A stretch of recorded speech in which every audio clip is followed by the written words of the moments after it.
आप सभी साईं भक्तों को मेरा नमस्कार।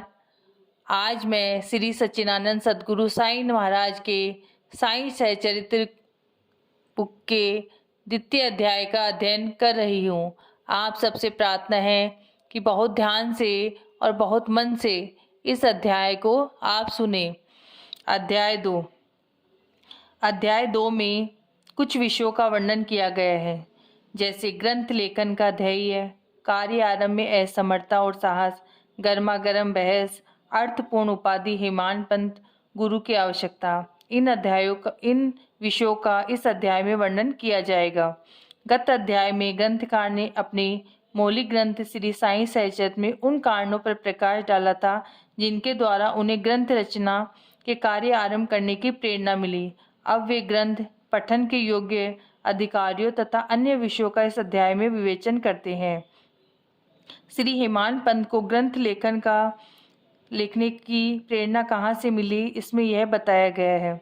किस प्रकार विषुचिका के रोग के प्रकोप को आटा पिसवाकर तथा उसको ग्राम के बाहर फेंकवाकर रोका तथा उसका उन्मूलन किया। बाबा की इस लीला का प्रथम अध्याय में वर्णन किया जा चुका है।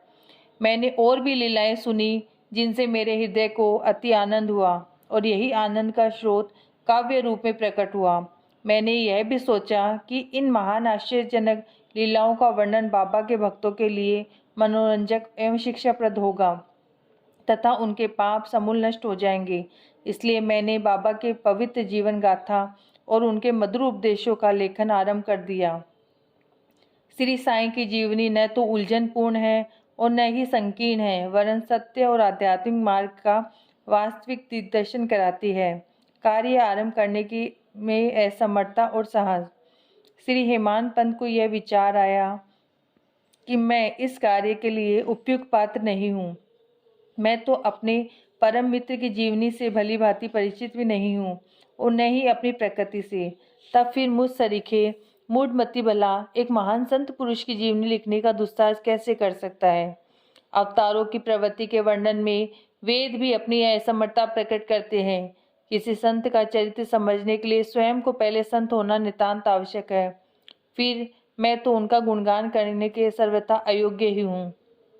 संत की जीवनी लिखने में एक महान साहस की आवश्यकता है और कहीं ऐसा न हो कि मैं 4 लोगों के समक्ष हास्य का पात्र बनना पड़े।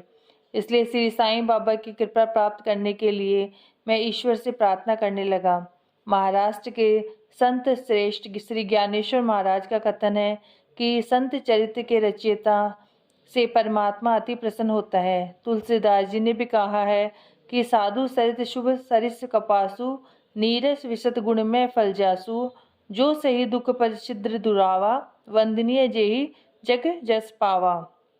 भक्तों को भी संतों की सेवा करने की इच्छा बनी रहती है। संतों की कार्य पूर्ण करा लेने की प्रणाली भी विचित्र ही है। यथार्थ प्रेरणा तो संत ही किया करते हैं। भक्त तो निमित्त मात्र या कहिए कि कार्य पूर्ति के लिए एक यंत्र मात्र है। उदाहरणार्थ शक संवत 1700 में कवि महीपति को संत चरित्र लेखन की प्रेरणा हुई। ईश्वर ने संतों में अंत प्रेरणा पैदा की और कार्य पूर्ण हो गया। इसी प्रकार शक संवत 1800 में श्री दास गणु की सेवा स्वीकार हुई। महीपति ने 4 काव्य रचे, भक्त विजय, संत विजय, भक्त लीलामृत और संत लीलामृत, और दास गणु ने केवल 2, भक्ति लीलामृत और संत कथामृत। इसमें आधुनिक संतों के चरित्रों का वर्णन है। भक्ति लीलामृत के अध्याय 31, 32 और 33 तथा संत कथामृत के 57वें अध्याय में श्री साईं बाबा की मधुर जीवनी तथा अमूल्य उपदेशों का वर्णन सुंदर एवं रोचक ढंग से किया गया है। उनका उद्धरण श्री साईं लीला पत्रिका के अंक 11, 12 और 17 में दिया गया है। पाठकों से इनके पठन का अनुरोध है। इसी प्रकार से साईं बाबा की अद्भुत लीलाओं का वर्णन एक बहुत सुंदर छोटी सी पुस्तिका श्री साईनाथ भजनमाला में वर्णन किया गया है। इसकी रचना बांद्रा की श्रीमती सावित्रीबाई रघुनाथ तेंदुलकर ने की है। श्री दास गणु महाराज ने भी श्री साईं बाबा पर कोई मधुर कविताओं की रचनाएं की है। एक और भक्त अमिदास भवानी मेहता ने भी बाबा की कुछ कथाओं की गुजराती में प्रकाशित किया है। साईं प्रभा नामक पत्रिका में भी कुछ लीलाएं शिरडी के दक्षिणा भिक्षा संस्थान द्वारा प्रकाशित की गई है। अब प्रश्न यह उठता है, जब श्री साईं महाराज के जीवन पर प्रकाश डालने वाला इतना सारा साहित्य अगर उपलब्ध है, तो फिर एक ग्रंथ साईं सच्चरित रचने की आवश्यकता ही कहाँ पैदा होती है। इसका उत्तर केवल यही है कि श्री साईं बाबा की जीवनी सागर के सदृश अगाध, विस्तृत और अथाह है। यदि इसमें गहरे गोते लगाए जाए तो ज्ञान एवं भक्ति रूपी अमूल्य रत्नों की सहज ही प्राप्ति हो सकती है, जिनसे मुमुक्षुओं को बहुत लाभ होगा। श्री साईं बाबा की जीवनी, उनके दृष्टांत एवं उपदेश महान आश्चर्य से परिपूर्ण है।